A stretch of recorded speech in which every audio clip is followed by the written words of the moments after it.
non, mais c'est disparu. Et là-bas, à la fin de l'époque sassanide, donc vers 650, au moment justement où l'Iran est conquise par les armées califales. Donc on est sur 3 grands ensembles pré-élamites, ou proto-urbains, élamites, voilà, pour faire ça. Et enfin, ici, on a cette œuvre-là, bien sûr, qui est un moulage, mais qui est une œuvre, bien que moulage. Et puis, ici, on a les 4 vitrines thématiques, dont une sur l'écriture, qui me semble être assez d'actualité aujourd'hui, et puis la question de la faune, des travaux agricoles et de l'économie qui en découle. La troisième, c'est la question de la richesse, où vous retrouvez les bases dont vous avez parlé. La question de la richesse, mais aussi du luxe et tout ce qui va avec. Voilà. Et puis enfin, la dernière partie consacrée plus aux religions et croyances, où vous retrouvez bien, le clou décoratif des Choghatam. Voilà. Ça, c'est pour la partie donc, déposée par le département des Antiquités orientales. Voilà. Vous avez rien raté puisque c'est moi qui parle pour l'instant. Et puis, donc, après la cloison, vous trouvez la suite chronologique, mais c'est une autre perspective. Donc c'est un dépôt islamique, c'est plutôt islamique. Voilà, c'est ça. C'est un dépôt d'époque islamique qui vient du département des arts de l'islam, mais je vais juste faire une accroche, puis après je cède la parole. Ce sont les mêmes archéologues qui ont découvert ceci et cela là-bas. C'est-à-dire qu'on n'a pas eu des fouilles spécifiques à la période islamique et des fouilles spécifiques à la période... C'est les mêmes archéologues, Jacques de Morgan et ses successeurs, qui ont, évidemment, avec de grands décaissements, des grandes tranchées, mais avec finalement une intuition qui a fait qu'ils n'ont pas mis dans les remblais ces éléments d'époque islamique qui tous ne sont pas glacurés. Eh bien, ça nous permet d'avoir aussi une collection, alors vraiment centrée d'avant tout sur la céramique et sur ses usages du 7e siècle, avec des éléments datés de manière assez approximative pour certains, jusqu'au 15e siècle. Voilà, je me tais et je passe. Merci. Ben alors, écoutez, essayez de reculer un petit peu. Je vais essayer. Alors, je les ai vus dans le petit livre. Alors, il y a le livret, il est toujours en vente. Il est toujours en bas, oui, tout à fait. Pour la modique somme de 9 €. Vous pouvez trouver le livret avec tous ces objets. Alors, voilà, je ne vais pas répéter ce que j'ai dit. Hein, Ah ben non, je vais plutôt m'attendre. Je vais plutôt parler des choses dont les objets que je n'ai pas présentés. Mais bon, tout en bas, vous voyez très bien, vous reconnaissez les 2 objets dont j'ai parlé au début de la conférence. C'est un Mixuse 1. Vous voyez très bien l'écuelle grossière à bord biseauté là-bas, dont j'ai parlé. Je ne reviens pas là-dessus. J'ai pas grand-chose d'autre à dire sur les objets. Alors là, voilà, là il y a une tablette pour Talamite là, et j'imagine qu'il y en a une autre là-bas. Voilà, un fragment de tablette pour Talamite. Là, on est 3e, 2e millénaire avant Jésus-Christ. Alors, vous voyez très bien la tête de massue en verre. C'est tout petit, dont j'ai parlé tout à l'heure. Alors, ici, il y a des choses dont je n'ai pas parlé, donc je vais un petit peu... ça va pour tout le monde, vous voyez? Ouais, ça va. Alors, regardez ici, vous avez le numéro 10, qui est donc une plaque percée. Ça, c'est... J'ai hésité à l'inclure dans la présentation, mais vous voyez que j'ai bien fait de ne pas l'inclure, parce que c'est déjà assez long. Ça, ce sont des plaques percées. Généralement, malheureusement, on ne sait pas trop à quoi ça servait. On trouve fréquemment ça dans le mobilier des temples au milieu du 3e millénaire avant Jésus-Christ, en Mésopotamie et en Iran. On en connaît toute une flopée. Alors, il y a une gravure dessus. Je ne sais pas si vous la voyez, mais bon, il y a une gravure dessus. Très souvent, alors souvent la question qu'on se pose, à quoi ça servait? Est-ce que c'était cloué au mur? Est-ce que ça servait à fermer des portes? Bon, on en a malheureusement jamais trouvé en contexte. Il y a très fréquemment des scènes de banquet ou des scènes rituelles sur ces plaques percées. On en a des très célèbres qui sont conservées au Louvre et qui viennent de Tello, qui viennent de Guirsou. Voilà, les plaques des Dournanché. Il y a la plaque de Doudou, du prêtre Doudou, qui est en bitume, quelqu'un bitumineux. Bon, voilà pour cette plaque percée. Alors, Oui, alors je parlais des bronzes du Lauristan ici. Là, on a une inscription, vous voyez, on ne sait pas vraiment si c'est un vase en fait, hein, l'inscription numéro 16. C'est l'inscription, donc vous voyez, écriture cuniforme, et c'est en langue acadienne. Alors tout ça pour dire qu'à Suse, on n'a pas que... J'ai parlé principalement de la langue élamite tout à l'heure. Il y a d'autres langues qui sont parlées à Suse, et Suse, vous voyez très bien où on est. Suse, à l'heure actuelle, on est à la frontière de l'Irak, hein, on n'est pas très loin de l'Irak. Et ben en fait, Suse a toujours été une ville frontière en fait. Hein. Parce que Suse, mine de rien, on est à la... On est, comment dire, on est entre deux mondes à Suse. On est entre le plateau et la plaine. Et moi, je pense que quand on regarde quelle était l'identité des gens de Suse, je pense que très probablement, lorsqu'on regarde les noms propres, on a majoritairement des noms propres acadiens, des gens de la plaine, des Mésopotamiens, et on a quelques noms propres élamites. Donc ça, c'est souvent quelque chose que je dis et qui incite plus mésopotamien qu'iranien, de ce point de vue Suse, d'après la composition ethno-linguistique. Inscription en langue acadienne d'Ataoushu, un souverain vers 1900 avant Jésus-Christ. Alors, il y a... Regardez, vous avez... Alors là, c'est pas propre à Suse, hein, au début... Donc là, on est début du 2e millénaire avant Jésus-Christ, donc 4e. Tout ça pour dire que vous aurez compris. Et Emmanuel, il est là? Il est parti chercher un petit... Bon, non, mais donc vous avez bien compris que l'histoire de Suse, elle commence pas à 4000 avant Jésus-Christ, elle commence dorénavant à 4800 avant Jésus-Christ. Alors, début 2e millénaire avant Jésus-Christ, on a à Suse et dans plein d'autres régions du Proche-Orient, à Marie aussi, c'est très connu, ces petites représentations de figurines moulées. Hein, donc on a retrouvé les moules, donc on a des femmes toutes nues, mais on a également des musiciens, on a des animaux. Donc ça, c'est un artisanat qui est pas propre juste à Suse, hein, mais que l'on trouve dans d'autres endroits. Le 28, donc voilà, ces petites têtes de massue du souverain Ontash Napirecha qui ont été retrouvées à Chorazambil. Donc vous voyez à quoi ça pourrait ressembler, la forme complète. C'est bien sûr c'est de la para, hein, c'est Ontash Napirecha qui dit c'est moi qui ai fait cette tête de massue et ça ne devait pas vraiment servir à la guerre. Et regardez notamment dans l'utilisation des matières vitreuses. Hein, vous voyez, et ben là les 21, 32 et 30 ont été placés à côté. Je pense que ça doit venir en grande partie de Chorazambil, tout ça, mais vous voyez l'utilisation, alors là c'est en céramique, mais il y a une couche de glaçure, l'orad en persan, l'orad. Et ben là, vous voyez apparaître des couleurs qui jusqu'à présent n'étaient pas, qu'ils ne maîtrisaient pas en fait. Hein. Et couleurs avec des oxydes, c'est des oxydes métalliques, hein, tout ça. C'est des oxydes de métallique qui permettent d'obtenir des couleurs comme ça. Et donc c'est vraiment plutôt vers 1500-1400 que cette technologie du verre va se développer. Alors, la vitrine du... Alors, je vais plutôt parler de ça pour l'instant. Alors, j'ai hésité avant de faire un topo durant la conférence, mais je me suis dit je vais le faire plutôt lors de la visite. On a un gros dossier en Iran des bronzes dits du Louristan. Alors, le Louristan, c'est une région dans l'ouest de l'Iran, c'est-à-dire le lieu des lours ou des lors, c'est une tribu en Iran. C'est de la région de Khorramabad à l'heure actuelle. Et ça a été l'un des premiers scandales de l'archéologie iranienne, ça a été ces bronzes du Louristan, puisque dans les années 1920 et 1930, il y a eu des pillages dans les cimetières. Et ces objets en bronze, alors après, certains des objets dits bronze du Louristan, il y a peut-être des objets qui viennent pas du Louristan, hein, parce que c'est des objets pillés. Hein. Mais en tout cas, dans les années 1920-1930, ça a inondé les marchés d'antiquités, d'art occidentaux. Au Louvre, vous avez une vitrine avec 200 objets comme ça. Vous regardez à chaque fois les provenances, c'est dont Monsieur Bidule, dont Madame Machin.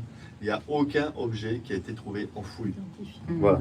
Alors donc, on ne savait pas grand-chose sur ces bronzes dits, alors je dis toujours dits du Louristan parce qu'il faut faire gaffe, il y a peut-être des faux, et peut-être des objets qui ne viennent pas du Louristan, et deux. Bon, mais parmi ces bronzes du Louristan, on ne savait pas grand-chose jusqu'aux années 1960.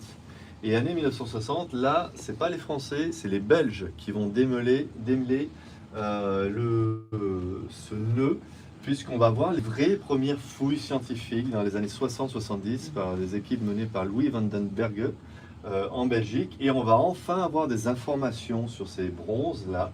Et on va se rendre compte que ces bronzes appartiennent à des cimetières du 3e, 2e et 1er millénaire avant Jésus-Christ. Donc des périodes complètement différentes et distinctes. Et donc c'est un artisanat où vous avez à peu près 3000 ans. Donc les bronzes du Louristan, c'est un peu une étiquette, une patate qui ne veut pas dire grand-chose. Alors, là, d'après ce que je vois, on a plutôt, et c'est pour ça qu'ils ont été placés là, on a plutôt des objets fin 2e, voire plutôt première moitié du 1er millénaire avant Jésus-Christ. Alors, on va dire qu'ils sont vrais, on va dire qu'ils viennent du Louristan, et on va dire qu'ils viennent de Tongres. Oui, il y a plein de présupposés. Bon, ce sont des, voilà, des armes d'apparat. On a, regardez le 39, à votre avis le 39 c'est quoi? Mort de cheval. Donc là je vais vous dire un petit mot sur, on voit apparaître les morts hein, pour les chevaux, fin 2e du 1er millénaire avant Jésus-Christ. C'est lié notamment à un nouveau rapport avec le cheval. Cheval qui est domestiqué au 4e millénaire au Kazakhstan, domestiqué pour la viande, le lait. L'idée de monter sur un cheval, c'est pas évident quand on y réfléchit. On a la première représentation d'un animal monté sur un saut-cylindre d'époque Our-III. Donc on est au 21e siècle avant Jésus-Christ en Mésopotamie. C'est le saut-cylindre d'un acrobate. Voilà. Le cheval va commencer... Alors on a déjà des équidés qui jouent déjà un rôle dans la guerre, les hémiones et les onagres, dès le milieu du 3e millénaire avant Jésus-Christ. Mais le cheval va vraiment avoir un impact de plus en plus important. C'est à partir de 1500 avant Jésus-Christ. C'est là où vraiment le cheval fait la jonction avec la guerre. C'est vers 1500 avant Jésus-Christ, puisque deuxième moitié, 2e millénaire avant Jésus-Christ, c'est des combats de chars, la charrerie, le développement de la charrerie, bataille de Kadesh ou Megiddo, je sais pas ce que ça veut dire, entre les Égyptiens, les Hittites, tout ça. Là, c'est des batailles de chars. Et le développement de la cavalerie. Et là, on va voir les morts qui vont apparaître, qui va révolutionner l'art de la guerre. C'est vers 1000, avant Jésus-Christ. Okay, et là, la phase de la guerre va en être complètement changée. C'est à peu près, avec le développement de la cavalerie, alors ça c'est rigolo comme anecdote, on voit apparaître les pantalons. Parce qu'il vaut mieux porter un pantalon quand on fait du cheval. On voit apparaître les pantalons à peu près au moment où se développe la cavalerie. Et les premières traces de pantalons, c'est dans les tombes gelées de l'Altaï ou en Sibérie. On a trouvé des tombes avec des gens, sûrement les premiers cavaliers au 12e, 13e siècle, avant Jésus-Christ. Donc le pantalon, c'est lié sûrement au développement de la cavalerie. Bon, voilà pour le mort de cheval. On a, alors ça c'est intéressant d'avoir mis les deux objets côte à côte, là le 33 et 37. Vous voyez très bien que c'est le même type d'objet. Vous avez l'objet du riche en cuir et la version du pauvre 33. Voilà, très souvent, ça c'est assez typique, on a très souvent des versions d'objets métalliques que l'on va retrouver dans des matières moins coûteuses, puisque là, alors là, tout ça c'est des objets en cuivre. Hein. Cuivre, alliage cuivreux, bronze, c'est des cuivres, c'est alliage cuivre éteint, cuivre arsenic. C'est extrêmement coûteux, c'est extrêmement, ça devait avoir un grand prix. Et vous avez des versions, donc meilleur marché, qui sont produites. Là, le 33, bon, je ne sais pas, mais ça doit venir d'un site qui s'appelle Tepesialk. Tepesialk, peut-être pour les Iraniens, ils connaissent, ou ceux qui sont rendus en Iran, c'est à côté de Kashan. Et fouillé à peu près au même moment que les fouilles à Sus, dans les années 1930, par Roman Girschman, qui va fouiller par la suite à Tchorazandil. C'est des objets qu'il a trouvés dans les tombes, donc des vases à bec ponté. Bon. Alors toujours, hein, ces formes, dès que vous voyez un vase complet dans une vitrine, vous pouvez vous dire où ça vient d'une tombe. Parce que c'est uniquement dans les tombes que ça peut conserver, on peut avoir des formes complètes qui sont conservées. Bon, voilà pour ces objets-là. Alors voilà, on a des fibules avec des représentations d'animaux, de femmes en train d'accoucher. Et le problème, c'est aucun de ces objets-là vient de contexte précis. Je vous ai dit, les bronzes du Louristan, la plupart du temps, ça a été, voilà, si vous allez à Drouot, vous pourrez acheter encore des bronzes du Louristan à l'heure. Alors on vous dira acquisition ancienne, tout ça, on vous dira tout ce que veut bien vous dire. Le 40, ça doit être, là on doit être face à une brique glacurée, brique glacurée d'époque achéménide, avec un reste d'inscription. Vous voyez j'ai trois signes cuniformes, je ne pourrais pas trop vous en dire plus, mais c'est pas du vieux perse. Donc peut-être en acadien ou... Pourquoi c'est pas du vieux perse?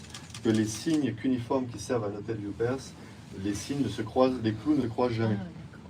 Bon ben là, vous voyez très bien le signe du milieu, vous avez un clou qui croise de l'autre, donc c'est pas du vieux perse, c'est soit de l'acadien, soit de l'élamite, parce que les rois achéménides, donc à Suse, vous avez vu tout à l'heure, je vous ai regardé la copie là, de la célèbre... Est-ce que vous voyez la frise des archers du palais de Darius à Suse? Eh bien, là vous avez une copie de cet élément-là. Darius va construire à Suse dans les années 520-515 un grand palais qui mêle architecture babylonienne et architecture du plateau iranien, donc c'est un hybride assez intéressant. Et une des cours du palais, il va la faire décorer avec cette frise dans les, parmi les décors, vous avez des inscriptions et les rois achéménides, donc on est entre 550 et 330 avant Jésus-Christ, ils laissent des inscriptions en trois langues, vieux perse, qui est la langue des Iraniens, mais également akkadien, babylonien ou assyrien, akkadien, et élamite. Et ces inscriptions royales achéménides ont bien sûr joué un grand rôle dans l'histoire du déchiffrement. Donc tout à l'heure j'en parlais avec monsieur. Voilà. Le début du déchiffrement des écritures cuniformes, ça a été des inscriptions en langue vieux perse, en écriture cuniforme, donc au tout début du 19e siècle. Et puis après, forcément, on a trois versions du même texte, une en vieux perse super facile, c'est comme le latin pour nous. Rapport entre le vieux perse et le persan, c'est le même rapport qu'il y a entre le latin et le français. Donc super facile à comprendre le vieux perse. L'acadien, super facile à comprendre l'acadien. C'est une langue sémitique proche de l'arabe et de l'hébreu. Et donc on a des textes où il y a la version vieux perse très bien comprise, la version acadienne très bien comprise, et la version élamite. Alors là, mais on a la traduction dans deux autres langues qui sont très bien comprises. Et c'est notre principale base de connaissance de la langue élamite, c'est ces inscriptions royales achéménides, où on a trois fois le même texte, mais dans trois langues différentes, deux qui sont très bien comprises, vieux perse et acadien, et une où on nage dans la brume. Voilà. Donc, Emmanuel, sais-tu quelle langue c'est censé noter, là, celle-là? A priori, c'est de l'acadien. Bon, voilà, peut-être de l'acadien. Et bon, voilà, et vous voyez, donc glacuré, mais après, la glaçure, c'est apparu dès le milieu du deuxième millénaire avant Jésus-Christ, voilà. Et là, alors là, on doit être époque plutôt sassanide. Vous voyez une petite influence grecque, gréquisante. Il y a Alexandre, les Séleucides qui sont passés à ce moment-là. On a des inscriptions en langue grecque à Suse. On a des inscriptions dynastie Séleucide, c'est l'un des généraux d'Alexandre s'appelle Séleucos, voilà. Et donc on a une période grecque, on va dire ça comme ça, entre 330 et 200 avant Jésus-Christ en Iran. Bon, ça n'est pas très bien connu finalement cette époque-là, avec une influence hellénistique assez importante. Et puis là, vous voyez très bien les deux sceaux dont j'ai parlé à la fin de mon propos, ces sceaux sassanides, d'époque sassanide, généralement réalisés dans des matières extrêmement dures, c'est de la cornaline, c'est de la gaze, ça c'est du sacré, c'est sacré boulot. Et puis nous, alors vous savez, je sais que, je le dis parce que des fois ça surprend, mais pourquoi vous me parlez tant de céramique? On s'en fout de la céramique. Parce que c'est le principal vestige qui est découvert, c'est la céramique en fait. Et par exemple en prospection, dès qu'on trouve de la céramique à glaçure, donc on sait qu'on est dans des niveaux d'époque parthe et plus récents. Parthe, sassanide ou islamique. Avant l'époque parthe, à l'époque achéménide, on a des trucs comme ça, mais c'est pas trop... Bon là je suis pas spécialiste de cette époque-là, mais j'ai vraiment par défaut, en prospection, dès qu'on trouve de la céramique à glaçure, c'est forcément moins 200 et après. L'époque parthe. Ok, des questions là pour cette vitrine? On bouge, on voit le bouton. On n'arrive pas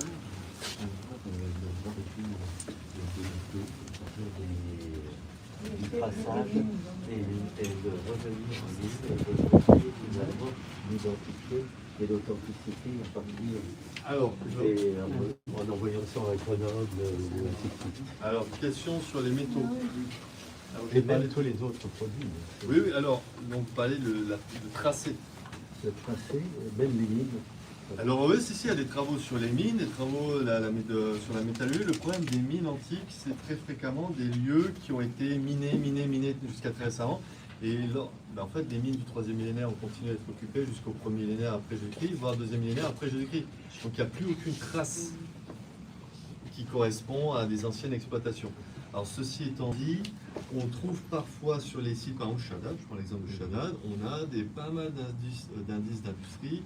On a retrouvé des bâtiments où vous avez les minerais, donc la pierre, hein, vous avez les creusets, les fourneaux qui sont complètement, tout est conservé, et on a les objets métalliques. Donc on peut tracer. Après, le problème des métaux, des objets métalliques, c'est souvent des objets recyclés. On peut faire et donc ça complique. Oui, bah oui, bien sûr. Ah oui, c'est des objets qui sont recyclés. Le métal est précieux. Ben oui, c'est super précieux. On laisse pas des objets comme ça. Donc oui, il y a beaucoup de travaux. On sait que l'Iran, c'est une très grande richesse d'un point de vue métallurgique, hein, minéralogique.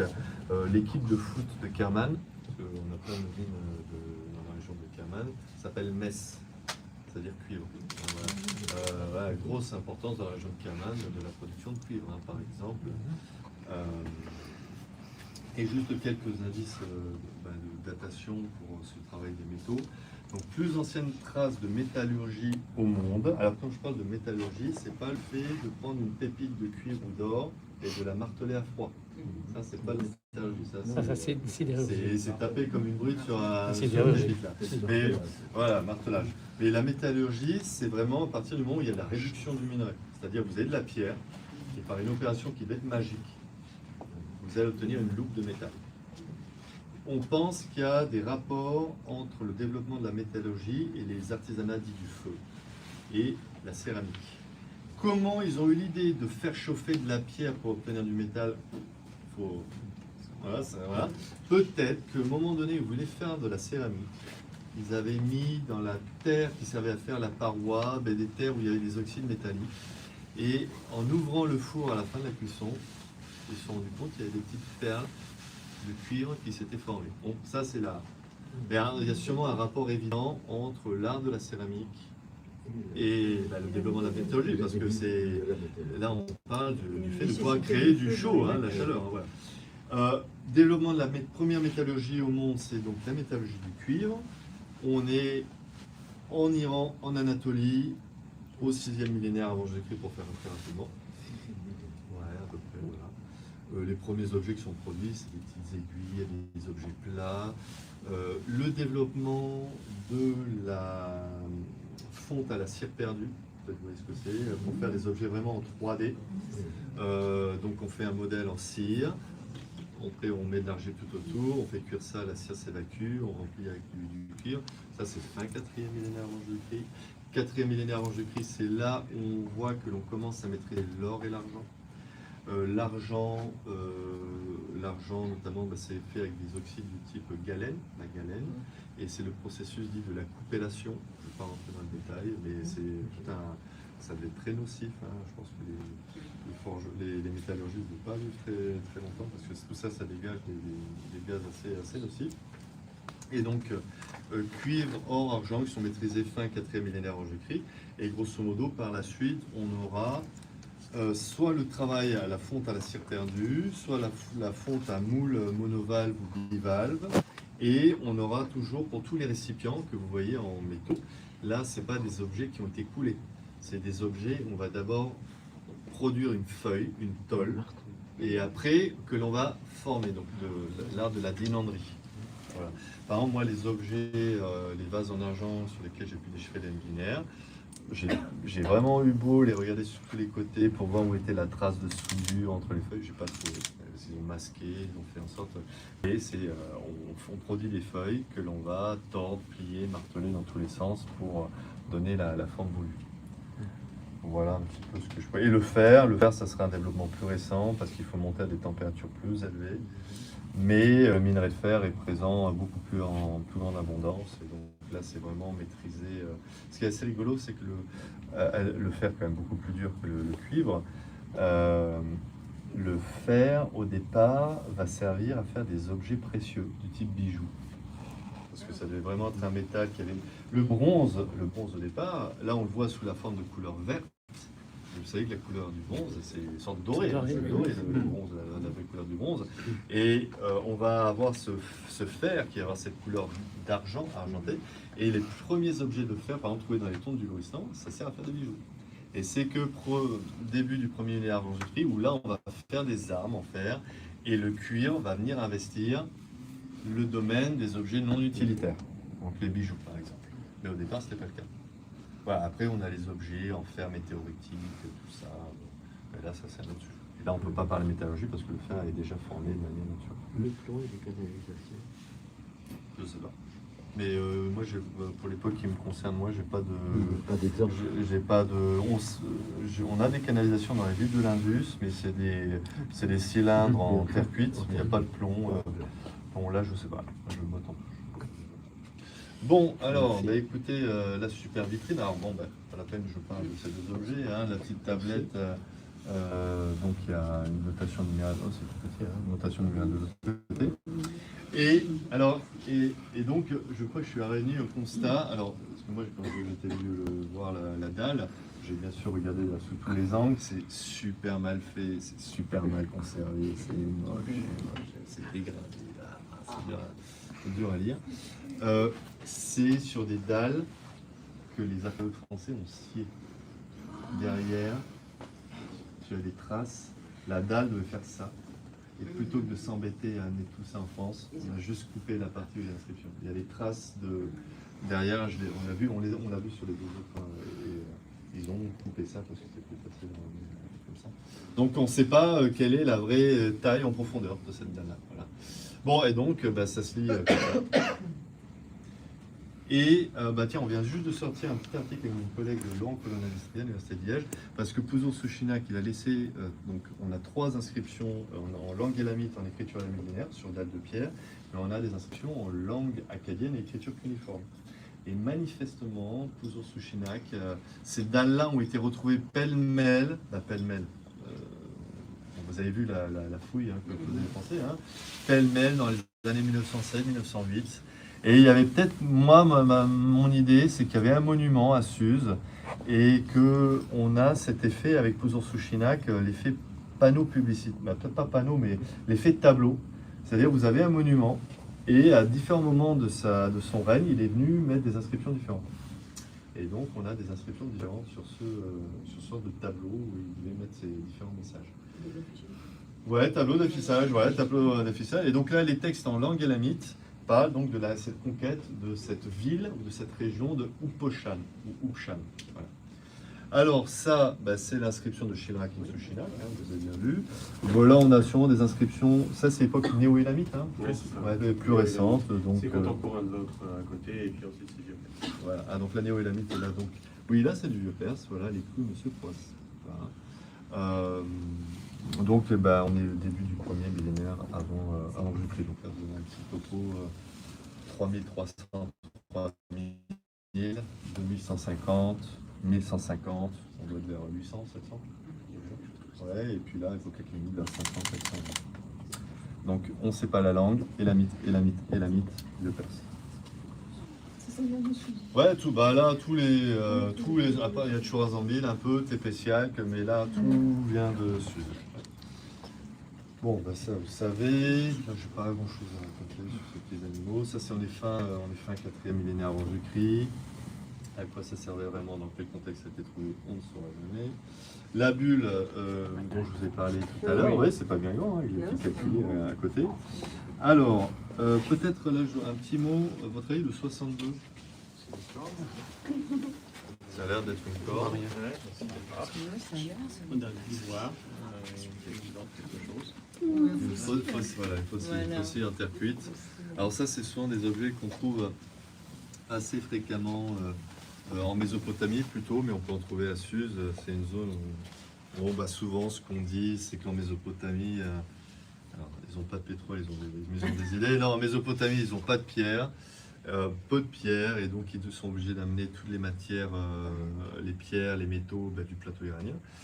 Et donc ce qui aurait provoqué l'apparition de fossiles en terre cuite. Bon, je je ne sais pas trop quoi en penser, parce que sur le plateau iranien, on aurait très bien pu prendre un bout de bois et on va venir incruster des éléments d'armature de fossiles en silex pour former la fossile. Alors, on a un petit seau. C'est quelle époque le seau là, Emmanuel? C'est deuxième? Troisième? Je sais pas. Voilà, c'est une colle. Non, mais non, bon, c'est pas grave. C'est pas grave, c'est pas grave. C'est le troisième. Là, le 68, c'est un scellement. Donc on trouve bien sûr les négatifs d'empreintes de ces seaux. Voilà le scellement sur qui a plus d'argile. Et puis là, regardez, le collier est très chouette puisque vous avez des perles en cornaline, en agate. C'est le rouge. Alors souvent on dit oui, tout ça, ça vient de l'Indus. Alors non, il y a plein d'agates de cornaline en Iran. Pas besoin de faire venir ça de l'Indus. Dans la vallée, vallée de l'Indus au 3e millénaire, c'est incroyable ce qu'ils font. Ils ont, d'un point de vue artisanal, ils font des trucs. En fait, ils sont en avance. Ils font, par exemple, dans les tombes royales d'Our, on est vers 2500-2400, on trouve des perles comme ça en cornaline, tubulaires. C'est les seuls à être capables d'avoir développé la technologie pour faire ça. On trouve également des perles en cornaline, donc perles rouges, avec des motifs blancs dessus. C'est des motifs blancs qui sont réalisés avec la résine, dont je ne sais plus le nom, et qui va attaquer au moment de la cuisson la cornaline et va laisser ces motifs blancs. C'est les seuls à maîtriser cette technologie. Donc ils sont littéralement en avance. Tout ça pour dire, là, a priori, il n'y a pas de raison de conclure que c'est des perles qui viennent de la région de l'Indus, parce qu'en Iran, ils étaient capables de faire ces perles-là. Par contre, vous voyez très bien des petits éléments bleus, là. C'est du lapis lazuli. Voilà, donc vous savez d'où ça vient, du Badakhshan, d'Afghanistan. Et alors, ce qui est assez intéressant pour le lapis lazuli, c'est plus vous éloignez de l'Afghanistan, plus la qualité du lapis lazuli baisse. C'est-à-dire que ceux qui sont des commerces down the line, c'est-à-dire plus vous éloignez, plus ceux prennent les meilleurs morceaux et laissent le reste pour les... Voilà. Et donc, dans les tombes royales d'Our, ils ont des superbes objets en lapis lazuli, mais le lapis lazuli n'est pas super bleu, quoi. Voilà. Et bon, voilà.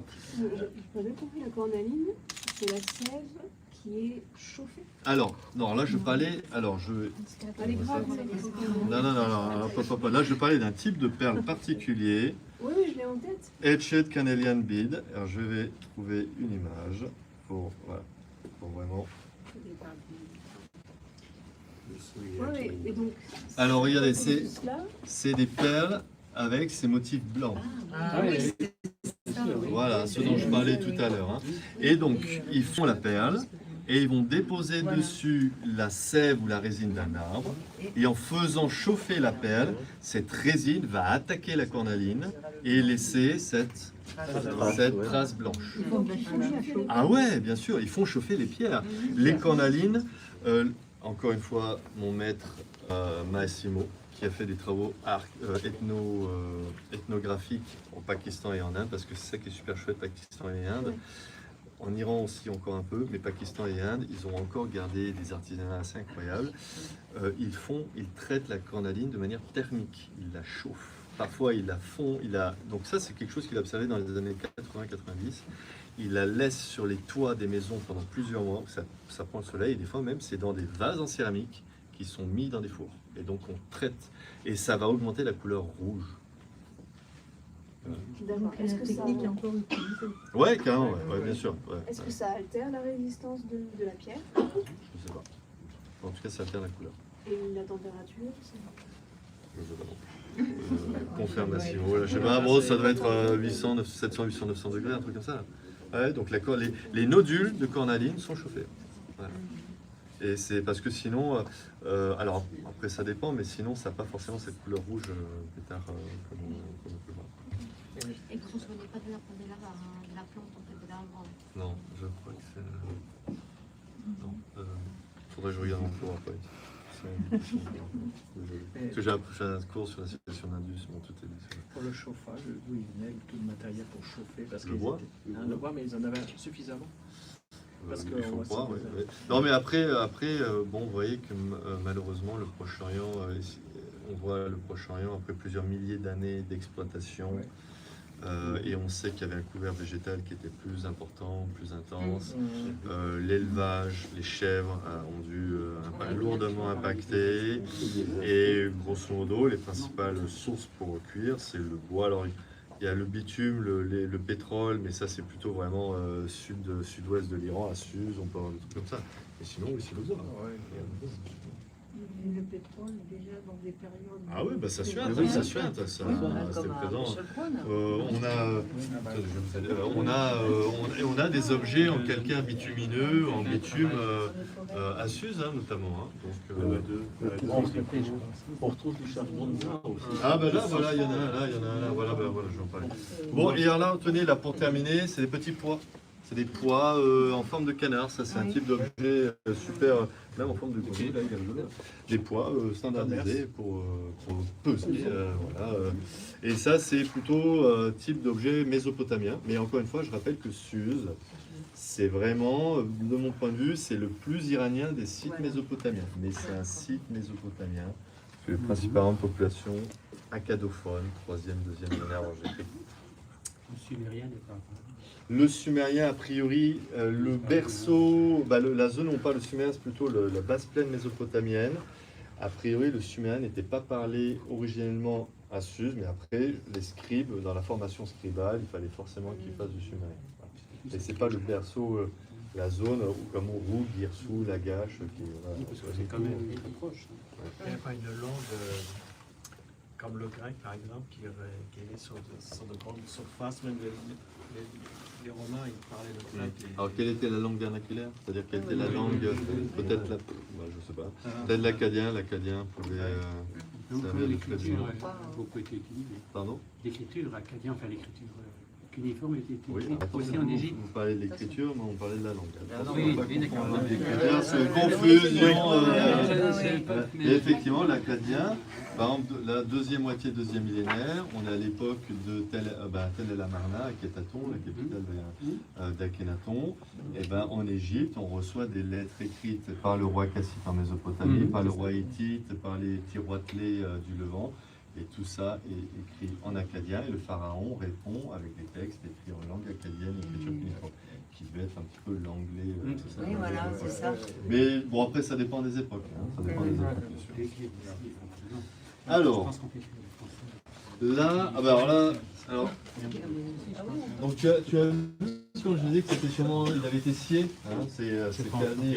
Est-ce qu'il n'a pas été scié pour changer d'usage et devenir une espèce de boîte qu'on aurait perdu ouverte? Parce que ça ressemble vraiment à une petite cible dans cette état-là. Il y a des sons. C'est possible. Alors après, tout est possible. L'objet avait été bousillé, cassé, ils ont voulu le garder en le sciant, mais là, ça ne correspond pas à une forme typique. Ouais, non, mais là, c'est quasi obligé que le vase ait été scié, de mon point de vue. Le fait que ce soit scié n'est pas forcément contemporain des débuts de l'objet. Ah, Ça bah peut non, être quelque chose de ah, bien. ouais. Ouais, bien sûr. Ça a été sûrement, moi je pense que ça a été scié à Suse. Ça a été sûrement scié à Suse. On a d'autres objets en chlorite qui ont été recyclés et réutilisés à Suse. Pas du tout. Mais là, c'est quasiment sûr. Bon, ben là, voilà. Ce qui devait être dit a été dit pour cet objet-là. Vase en albâtre. Bon, un vase en céramique, là on voit le début, deuxième millénaire, j'écris. Alors, ben tenez. Ah voilà, on a là, ça doit faire penser à la vitrine. On voyait les femmes tout à l'heure. Voilà, c'est terre cuite moulée, typique début deuxième millénaire Jésus-Christ, donc des musiciens aussi. Alors, il y a plein de gens qui font des thèses d'archéomusicologie, où moi à chaque fois je suis un peu sceptique sur la manière dont constituer les sons, d'après juste des représentations d'instruments sur des figurines et des scellements de cylindres. Mais bon, on voit l'utilisation d'instruments à cordes. Voilà, on a sur des scellements fin 4e millénaire Jésus-Christ des formes de lyre, de harpe. On a retrouvé dans les tombes royales d'Our également des instruments. Bon bref, présence d'instruments à cordes, de musiciens, ont joué manifestement. Des scènes érotiques également, attestées à Suse, donc des représentations de lits avec des couples enlacés. Bon là on est au Lauristan, mais toujours la même chose, ce dont je vous parlais tout à l'heure pour l'instant, des petits objets en chlorite. Le 82, il a été travaillé ou c'est juste un... Non, il est brut. Il est brut, bon, on va dire un coquillage du golfe Persique. Philippe Connait, dans sa thèse, il a des super planches sur l'origine des coquillages. Il a fait dans sa thèse, Philippe Connait, il a fait un truc super pratique où si les coquillages sont de Méditerranée, du golfe Persique, bon là je suis incapable de dire. Bon, collier, là j'ai pas de truc particulier à dire. Alors voilà, le 88, on a à Suse, l'utilisation. Alors, il y avait deux hypothèses. Première hypothèse, c'était donc calcaire, bitume. La première, mais c'est un calcaire bitumineux, c'est-à-dire qu'on a l'impression que c'est du bitume mélangé avec de la poudre de calcaire. Donc on pensait que c'était une matière composite. On prenait du bitume d'un côté, on prenait du calcaire de l'autre, le calcaire on le broyait et on mélangeait tout ça. Et c'était super facile à travailler.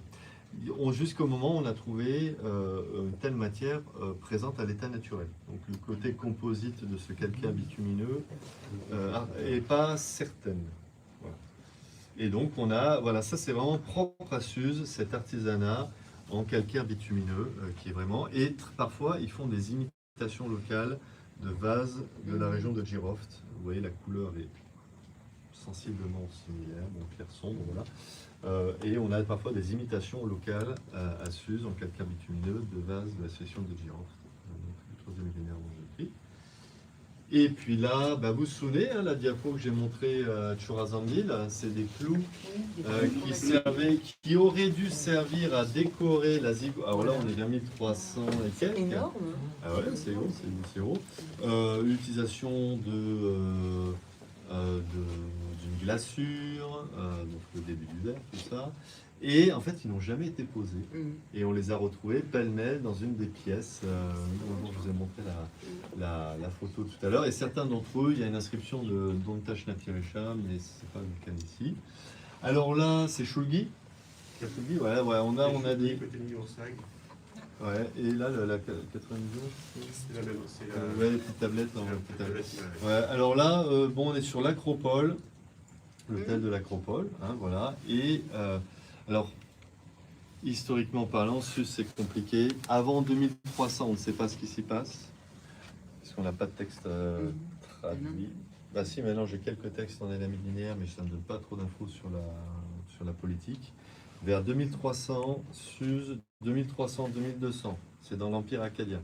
2200-2100, Suse est indépendante, c'est là où il y a Puzur-Sushinak. Donc on a vu une inscription de l'élamine linéaire. 2100-2000, Suse est de nouveau incorporée à un empire mésopotamien, l'empire de la 3e dynastie d'Ur. Ces rois mésopotamiens vont faire des travaux à Suse. Et l'un de ces rois mésopotamiens, il s'appelle Shulgi. Il va, ça c'est les dépôts de fondation de la restauration de l'un des temples de l'Acropole, le temple de Ninursag.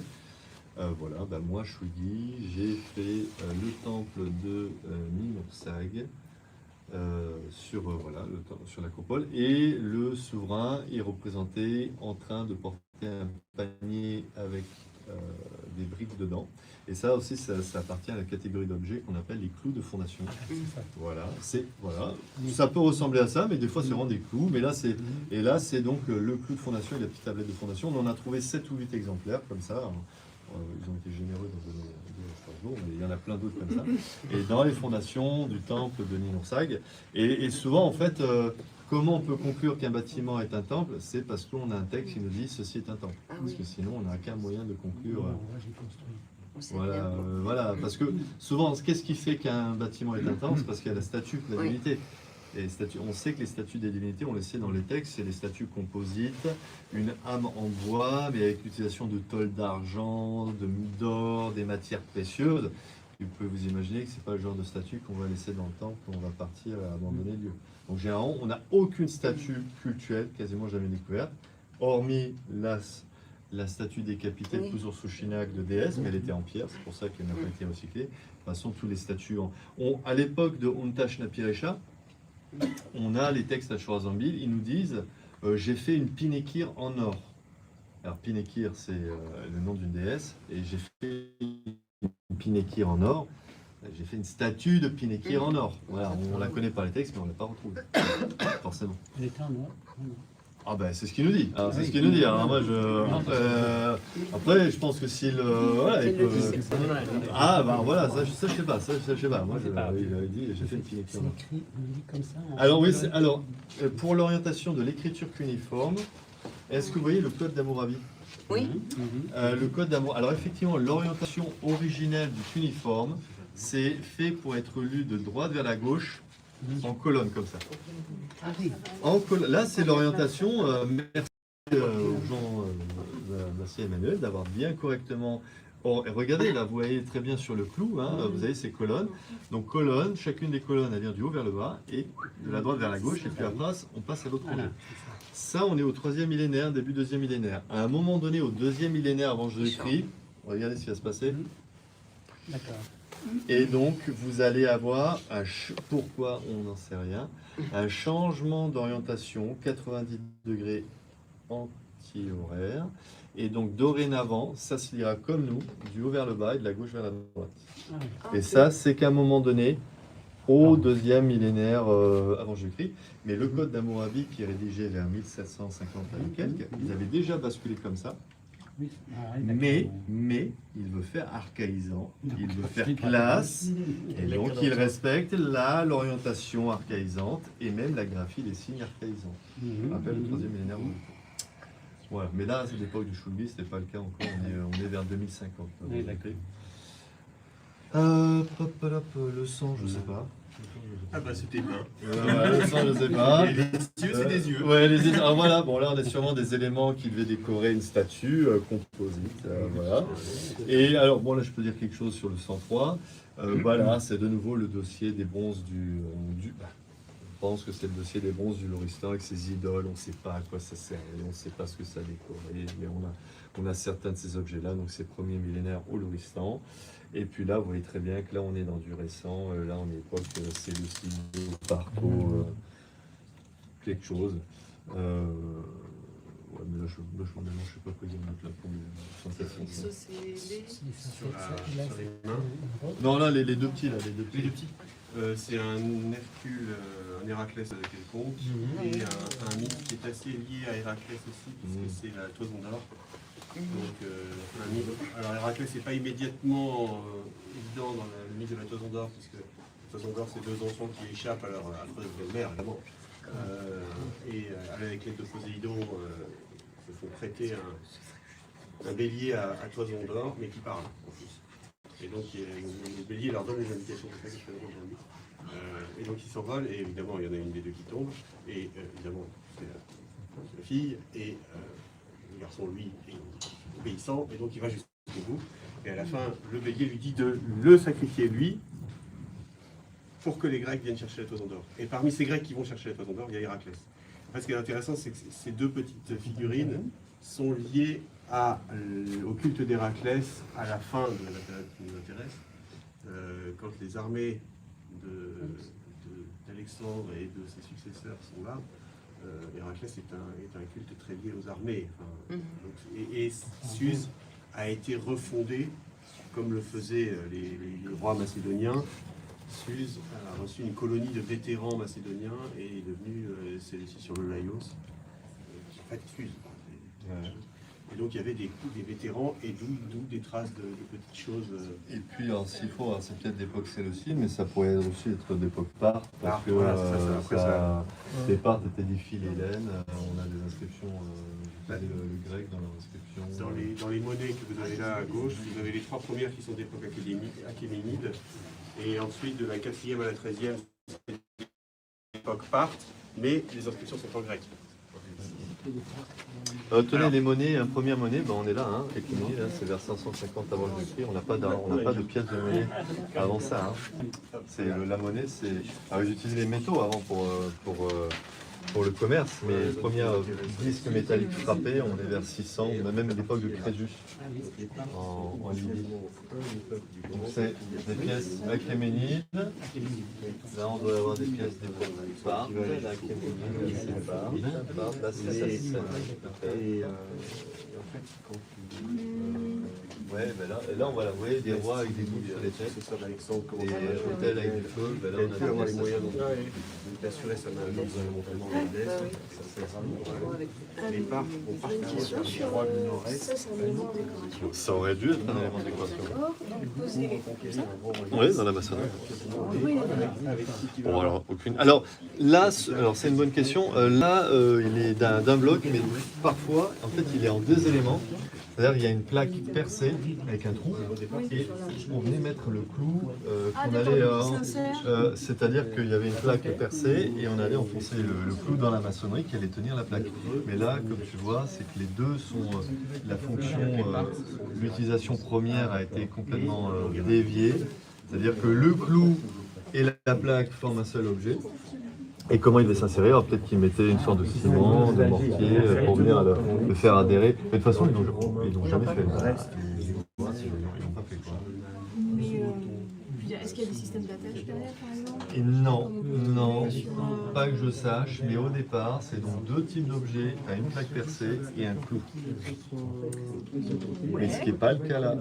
Mais au départ, et donc l'attache, c'est le fait de venir enfoncer le clou dans la maçonnerie derrière. Mais dans ce cas, c'est pas le cas, et donc il y a quand même un sacré poids, surtout s'il y en a plusieurs. Je sais pas. Et surtout, ils n'ont jamais été posés. Mais est-ce qu'il y en a, celui-là il n'a pas été posé, mais est-ce qu'il y en a deux? Non, à Chouazanville, aucun d'entre eux n'a été retrouvé posé. Aucun n'a été, ils ont été trouvés dans une pièce pêle-mêle. Alors ils n'ont pas fait pour le fun, hein. Ils ont fait pour... voilà, ils ont aucun. Lorsque Roman Gashman a fouillé la zigouate, on n'en a pas trouvé un en place. Et c'est quelle période? Ça c'est au XIVe siècle. Avant Jésus-Christ, c'est l'époque de Les tas de formations qui montrent les clous, c'était d'abord en argile, mais ensuite c'est aussi en métal.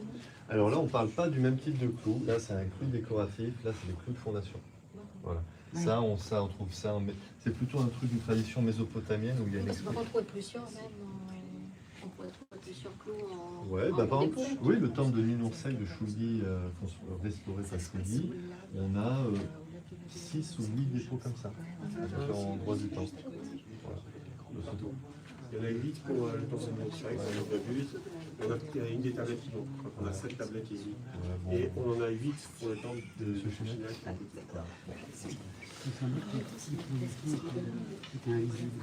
Ah, mais c'est bien visible, bah, c'est bien visible. Là, ils sont visibles parce qu'on les a mis en visible, mais ils étaient bien dans la. Comme la pierre de fondation. Ouais, voilà, c'est ça. Et puis, les Mésopotamiens ont une expression, planter un clou, c'était fonder quelque chose en fait.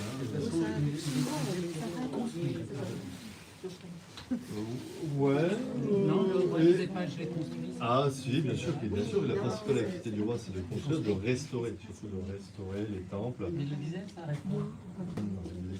Alors, par exemple, on a souvent des expressions, par exemple les rois élamites du deuxième millénaire en Égypte. Le temple que les rois, mes prédécesseurs, n'avaient pas construit en briques cuites, moi j'ai construit en briques cuites. Ah, donc ça veut dire qu'il y avait un temple en briques crues. Et moi j'ai mis la thune parce qu'on a mis les briques cuites. Voilà. Le temple que mes prédécesseurs n'avaient pas fait en briques vernissées, moi je l'ai fait. Voilà. Voilà. Et souvent, on a ces souverains qui, parmi les principales activités du souverain, c'est l'activité de restaurateur, constructeur du temple. Ça, c'est super.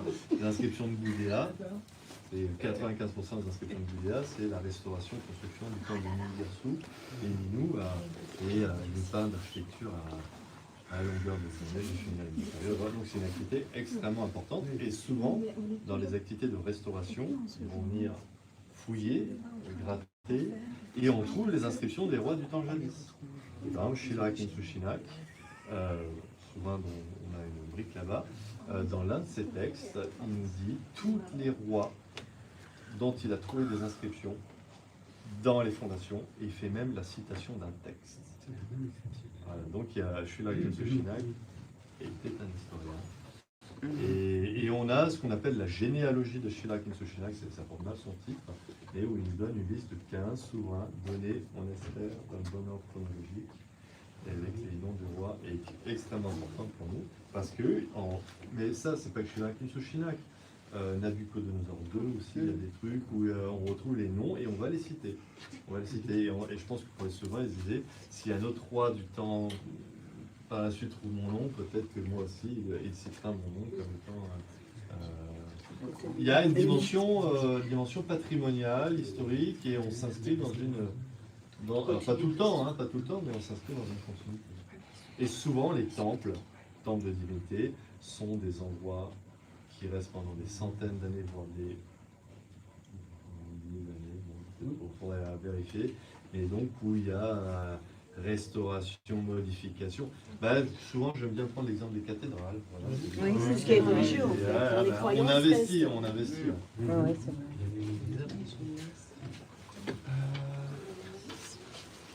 vrai. Alors là, bon, c'est pour faire savant, on dit que c'est apotropaïque, c'est pour porter. Après, je serais incapable pour porter, c'est sûrement des formules de bénédiction, des trucs comme ça, voilà. En araméen en plus. Voilà. Bon, non, là, j'ai pas grand chose à dire sur la céramique d'époque islamique. Peut-être des trucs qui viennent de Nishapur, là, au 9e, 10e siècle. Ça marque comme Nishapur. Voilà. Souvent, on a des vases. Alors, après, on peut se poser des questions sur la consommation de vin ou pas, hein, mais bien sûr qu'ils ont bu du vin. Et on a des inscriptions en arabe qui disent tu boiras à mes lèvres et tu auras l'ivresse. Donc, elle s'adresse à la première personne, à la deuxième personne, à la personne qui est en train de... C'est des objets qui parlent, c'est des objets qui s'adressent à vous. Et parmi les grands centres de production, on a Nishapur, on a... attends, tu l'as dit Nishapur, Samarcande, voilà, pour ce type de vase. Et ouais. Et oh, bien sûr. Et puis, on aura un peu après les productions céramiques de Kachan. Mais là, ça sera plutôt époque iranide, on sera époque mongole, 13e, 14e siècle. Ah, vous savez. Peut-être qu'on a, on a peut-être des trucs de Kachan là, non? Non, là après on a... Ah ouais, on a les vases bleus et blancs. qui n'ont pas forcément été produits à qui peuvent venir. Soit de Chine, soit des copies locales. C'est ça. Et en revanche, voilà, on en a une... Mais là, c'est peut-être des trucs de Kachan, ça, non? C'est a priori c'est suisse. Okay. Mais bon ben ça me fait penser, ouais, ça fait penser à l'époque 13e, 14e siècle. Et ouais, et puis ben là, vous voyez très bien. Alors on a, vous voyez les vases Ming, hein, bleu et blanc, voilà. Donc on est entre le 15e, fin 14e au 17e siècle, je crois, pour la dynastie Ming en Chine, qui produisait des vases d'une très très grande qualité en porcelaine. Et les rois safavides, donc là on est une période des époques extrêmement récentes, hein, étaient des grands collectionneurs de chini, ils appelaient ça chini. Ça vient de Chine. Voilà, hein, comme son l'indique. Et on a deux chini khané, c'est-à-dire des lieux d'expo où les rois safavides, notamment Abbas, premier, présentaient leur collection. Les deux sont aussi célèbres l'une que l'autre. L'une est à Ardebil. On a le sanctuaire des Safavides à Ardebil, où il y a une chini khané de Abbas Ier. Et donc c'est un bâtiment où il y a des petites loges, des niches où il plaçait ses céramiques et qu'il montrait. Et on a également le palais d'Ali Rapou. Pour ceux qui sont allés à Ispahan, la dernière salle, c'est pas une salle de musique, c'est une salle qui servait à exposer, alors pas forcément des objets venant de Chine. Donc ils étaient fiers de leur collection. Et on a toujours cette collection de chini de Abbas Ier en Iran. Certains des vases sont montrés au musée de Téhéran. Voilà. Et puis on sait qu'à un moment donné, les Iraniens ont développé des copies des vases chinois. Est-ce que c'est les originaux des copies locales, ça je ne saurais pas. Et donc cela a été trouvé à Suze? ont été trouvés à Suze, mais ils n'ont pas forcément été produits à Suze. Oui, bien sûr. Oui, je voulais vous poser au sujet de l'écriture, j'avais un peu la question de savoir quelles étaient les relations avec l'Extrême-Orient, puisque leur manière d'écriture est le même que la disposition japonaise, qui pourtant est beaucoup... les Japonais n'ont eu une écriture que très tardivement. Alors, la manière d'écriture de qui est très C'est-à-dire quand vous parlez de l'écriture qui est verticale et de droite à donc gauche. l'orientation de Voilà, l'orientation. Oui, alors a priori pas de rapport, là, parce que ça s'est passé au 2e millénaire avant Jésus-Christ, et l'écriture au Japon, ça vient de Chine, et on est au 1er millénaire après Jésus-Christ. C'est pour ça que vous posez la question, qui a influencé qui? Non, après on peut avoir des phénomènes relativement similaires, mais qui n'ont pas eu lieu au même moment, et qui ont eu de manière complètement... distincte. Hein. Par exemple, mais pas, si on parle d'influence iranienne sur le Japon, on a, mais il y en a, hein, il y en a.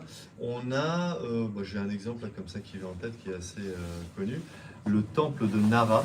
Alors Nara, c'est un temple au Japon, vous avez des biches qui viennent vous voir en liberté, c'est super. Et il y a un trésor, je crois qu'il y a le trésor, il date du 7e, 8e siècle, qui est toujours conservé. On a des vers sassanides, des vers, donc des vers facetés. Les Sassanides, ils coulaient les sortes de vases en verre et qu'ils allaient retravailler en les facetant. Et ça, c'est extrêmement... Attendez, je vais vous montrer.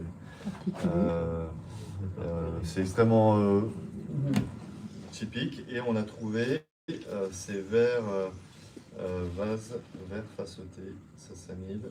Et je crois qu'on en a quelques-uns au Louvre. Et on en a quelques-uns au Japon. Mais bon, voilà ces types de... Voilà, type de vase vert faceté d'époque sassanide. Et donc toutes les facettes là ont été voilà, ça a été je sais pas comment ça a été fait, mais ça n'a pas été coulé directement avec cette forme là, mais ça a été faceté. On en a comme ça à Nara. Alors là, faceté sassanide, Nara, Japon. Voilà donc. Et après, c'est dans le contexte des routes de la soie. C'était à quelle époque ça? L'époque sassanide, c'est 224-651. Le trésor, là, il doit dater au Japon des années 750-800. Le sens d'écriture, de toute façon, ça peut être de différents trucs de hasard. Par exemple, dans certaines églises et cathédrales, on écrivait même le français de bas vers le haut, juste puisqu'au fur et à mesure qu'on lisait, en fait, on levait les yeux, on allait vers le Dieu. Et donc, ça se trouve, ils ont changé pour une raison et une autre, et qu'ils commençaient à... Ouais, après, voilà, il faut tout... Alors, pourquoi pas? Il faut se poser des questions, voir s'il y a des relations, mais souvent, souvent, je vois des remarques de gens qui me disent, est-ce qu'il n'y aurait pas une relation entre ça et ça? Bon, pourquoi pas? Mais la relation, il faut la prouver. Oui. Il faut toujours prouver, est-ce qu'un tel, est-ce que ça se prouve une relation? C'est pas juste parce qu'il y a deux... Donc là, a priori, il y a plusieurs milliers d'années et plusieurs milliers de kilomètres qui séparent les deux phénomènes, donc hautement improbable. Il y a eu une théorie ironique, parce qu'en sumérien, faire, ça se dit doux. Et puis, Avec l'anglais, il y a une filiation directe, mais pour rire, hein, c'est mais voilà, si on ne fait pas attention. Les comparaisons, les rapprochements approximatifs. Ceci dit, il y a quand même beaucoup de... Il y a un an, enfin moi j'ai un dictionnaire, il y a des mots quand même qui viennent de persan et de tout ce qui est indo-européen, en anglais ou en français. C'est les langues indo-européennes. Je veux dire, c'est qui... Ce serait une relation entre une langue qui est un isolat linguistique comme c'est encore plus... qui est parlé au 3e millénaire. Oui, c'est On est Faso. une langue indo-européenne. Alors, Ou est-ce qu'il y a des... Alors, le persan, qui est la descendante du moyen perse, qui est lui-même la descendante du vieux perse, c'est une langue indo-européenne. Et c'est, oui, bien sûr. Oui, toujours, dès le départ. Et c'est notamment la branche indo-arienne, ce qu'on appelle la branche indo. Alors, c'est le grand sujet de l'indo-européanisme. Mais bon, a priori, au 4e millénaire, dans les steppes d'Ukraine, il y a le proto-peuple ukrainien qui va se diffuser en Europe vers le 3e millénaire avant Jésus-Christ, qui va déferler sur l'Europe au 3e millénaire avant Jésus-Christ. Les seuls qui auraient résisté sont les Basques. Et au Proche-Orient, ça va déferler 2e millénaire avant Jésus-Christ, Inde du Nord, Iran. Si vous regardez une carte linguistique de l'Inde, c'est très intéressant parce que toute l'Inde du Nord, on parle des langues indo-européennes, le hindi notamment, et l'Inde du Sud, c'est les langues dites dravidiennes. C'est un sujet chaud en Inde. Ça, c'est un sujet très chaud, très tendu, hein, ce sujet-là. Et ben en Iran, on voit sûrement arriver ces populations indo-européennes, indo-ariennes, les Perses, les Mèdes, qui sont pour la première fois attestées dans les textes, dans les archives, dans les annales néo-assyriennes, dans les années 750 ou 800 avant Jésus-Christ. On parle d'un peuple de Mada et de Parsoua. Et ils ont l'air d'être à cette époque-là du côté du lac d'Ourmier, donc dans le nord-ouest du pays. Oui, c'est très haut. Et à un moment donné, ils doivent arriver dans cette région qui va prendre leur nom au moment de l'arrivée, le Pars. Et on sait qu'ils sont là au moins vers 550 avant Jésus-Christ. Donc entre 800 et 550, ils ont dû marcher. Donc en persan, vieux perse, moyen perse, indo-européen, voilà. Mais sauf que le persan actuel, il y a des emprunts d'autres langues, l'arabe, ce genre de truc qui n'était pas là. Et souvent, il y a des questions qui sont posées, est-ce qu'il y a un rapport élamite et vieux perse? Et en fait, malheureusement, cette pauvre langue élamite, à l'époque achéménide, a été fortement influencée par le vieux perse.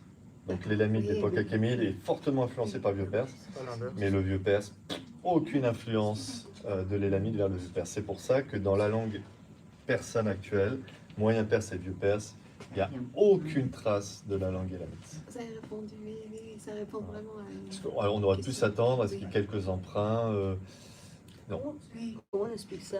Eh ben, parce y a eu que- une espèce d'interdiction? Non, parce que les chefs, c'était les Perses.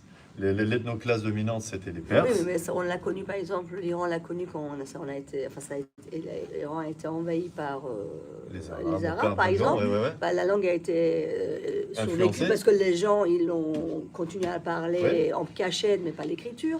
Un peu comme l'hébreu, bon, ils ont réussi à le maintenir parce qu'ils ont continué à le parler et écrire en cachette. Mais je veux dire, comment ça se fait qu'il n'y a pas eu de... Enfin, c'est quand même très net comme... Moi, je vous dis ce que l'on constate. Alors, souvent, les questions pourquoi, souvent, on ne peut pas y répondre parce qu'on n'était pas là à ce moment-là. Mais là, l'hypothèse, c'est que on a la langue des boss, la langue des rois, des chefs, et de l'ethnoclasse dominante, et qui ne va pas être influencée par la langue des gens qui sont sous leur contrôle. Mais il y avait Pourtant, pas le de perse a race. été influencé des autres trucs, des autres endroits, des autres régions qu'ils ont conquis. Je veux dire, l'alphabet assyrien est arrivé. L'alphabet assyrien. À un moment donné, il y a eu des traces. À chaque fois qu'en fait le perse antique allait quelque part, il prônait, et Non. pas forcément Non. Peut-être c'était trop tôt. Non, vieux C'était les perse, anciens. pas d'influence acadien, assyrien, pas d'influence élamite. Aucun. Non, aucun. Donc Aucun on parle d'une langue On pense qu'il y a certains mots vieux perse, pardon. Oui. Là, je parle sous la protection et l'égide de Pierre Lecoq. Par exemple, le mot perse, chat, Ouais. roi, ça vient, il y a le mot vieux perse, c'est Rchafia. Et hypothèse Pierre Lecoq, il pense que Rchafia, d'après la phonologie des trucs super compliqués, il dit que c'est peut-être un mot d'origine mède. Il y a peut-être dans le vieux perse des mots mèdes, mais qui viendraient d'un emprunt plus ancien. Et sinon, le vieux perse, non, il n'y a pas de... n'a pas été influencé par les autres langues. Et là où vraiment il va y avoir une... Parce que vieux perse, moyen perse, c'est une évolution de la phonologie. Bon, Ok, le normal. vieux perse, Mais là où il va vraiment y avoir un gros impact, c'est l'arrivée de tout le vocabulaire arabe. Mais là, c'est à partir du 7e, 8e siècle, après Jésus-Christ. Mais comment on peut... la naissance de le vieux perse, il est apparu comment, là, Eh celui-là? on le voit noté vers 550 avant Jésus-Christ, par les premières inscriptions royales achéménides, mais il existe forcément avant. Et encore une fois, là, c'est la question des Indo-Européens. Ouais, c'est très intéressant. C'est une langue indo-européenne. Mais je parle des premières mentions écrites. Oui, bien sûr. Elle était parlée avant, mais on n'a pas de texte. Oui, c'est ça. Donc quand on n'a pas de texte, il n'y a pas grand-chose à dire. Mais en fait, on parle d'une langue indo-européenne, une langue... Il y a les langues sémites. Exact. Alors, mais c'est pas la même chose. Hein. Non, C'est non, pas la même chose. qui Les familles cohabitent. oui, bien sûr, ouais, bien sûr. Ouais. Et la question que moi je me suis posée plein de fois, c'est est-ce qu'il n'y avait pas de ressemblance entre ces deux langues déjà? Absolument. C'est vrai que c'est deux familles très Absolument, différentes. ok. Ok. Alors après, Je ne parle pas de la structure de la langue. non, mais rien à voir, rien à voir. Alors après, oui, il y a sujet, objet, verbe, il y a des verbes, voilà. Non, bon, non, mais non, je parle de son de la ah langue. non, rien à voir. C'est des langues qui ont rien à voir. C'est deux familles.